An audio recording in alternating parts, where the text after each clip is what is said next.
In this video, I'm going to show you how to share screen on Discord. So for us to get this done, the first thing that we are going to do really is just call that particular person. Say for example, this one right here. I'm going to go ahead and call the account first. And yeah, I'm just going to go ahead and turn off the camera and then the microphone because we're not going to be using this in this demo. So yeah, from this point forward, just go ahead and tap the share your screen option right here. And you can choose between the Chrome tab, window, or the entire screen.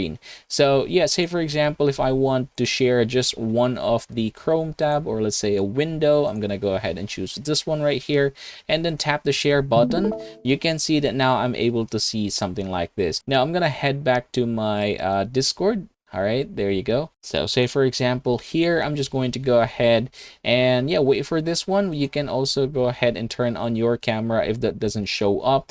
Basically, turning on your camera is gonna help somehow show this one, and after doing so, you can just go ahead and turn it off once again. And yep, that is just how simple it is. If we are going to head over to this particular tab here, there you go, we should be able to somehow change something. All right, say for example something like that, and then we're going to go back here. As you can see, now you're able to see what I was seeing earlier, or how I switched that. And that, everybody, is how you're going to get this done. Thanks for watching, and I hope this video helps you out.